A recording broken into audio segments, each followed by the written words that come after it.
اور قیامت کے دن جس دن انسان ہولناکیوں میں ہوگا، تکلیفوں، پریشانیوں اور مصائب میں گھرا ہوگا، ان لمحات میں جب شیطان کو اللہ تعالی جہنم میں ڈال رہے ہوں گے، اسی دوران اللہ تعالی نے اس کا ایک مکالمہ سورہ ابراہیم کی آیت نمبر 22 کے اندر نقل کیا ہے۔ وقال الشیطان لما قضی الامر، اور شیطان کہے گا اس دن جس دن فیصلے سنا دیے جائیں گے، ان اللہ وعدکم وعد الحق، کہ جو اللہ کے تم سے وعدے تھے، جو اللہ کے تم سے پرومسز تھے کہ وہ تمہیں جنت دے گا، وہ تمہیں عیش و عشرت کی زندگی دے گا، وہ مسرت اور راحت سے بھری، وہ باغات سے بھری، وہ سکون دے گا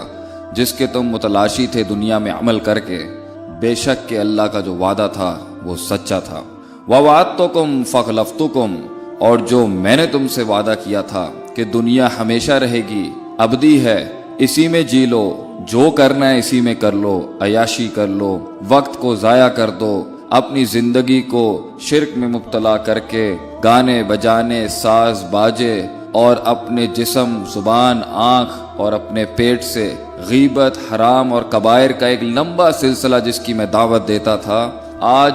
میں اپنے وعدوں کی مخالفت کرتا ہوں۔ میں دنیا کے اندر اور اس آخرت میں تمہیں فلاح اور کامیابی نہیں دے سکا اور پہلے بھی نہیں دے سکتا تھا۔ وما کان لی علیکم من سلطان، لیکن آج تمہیں ایک بات ضرور بتا دوں کہ میں تمہارے اوپر غالب نہیں تھا۔ الا ان دعوتکم، میں نے تو صرف تمہیں پکارا تھا، ہاتھ پکڑ کے نہیں لے کے گیا تھا میں تمہیں شراب خانوں میں، ہاتھ پکڑ کے نہیں لے کے گیا تھا میں تمہیں ناچنے گانے کے لیے، ہاتھ پکڑ کے تم سے جھوٹ، چوری، دھوکہ، غیبت نہیں کروائی تھی۔ فاستجبتم لی، تم نے تو مجھے جواب دے دیا۔ فلا تلومونی، مجھے مت ملامت کرو آج، ولوموا انفسکم، مگر اپنی نفسوں کو، اپنے اندر کی نفوس کو ملامت کرو۔ ما انا بمصرخکم وما انتم بمصرخی، نہ آج میں تمہاری کوئی مدد کر سکوں گا اور نہ ہی تم میری کوئی مدد کر سکتے ہو۔ انی کفرت بما اشرکتمون من قبل،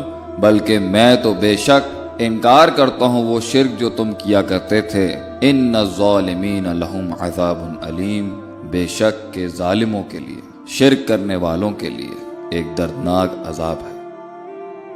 ہمارے لیے اس میں ایک بہت گہرا، بہت دقیق، بہت فہیم میسج ہے کہ اس دنیا کے اندر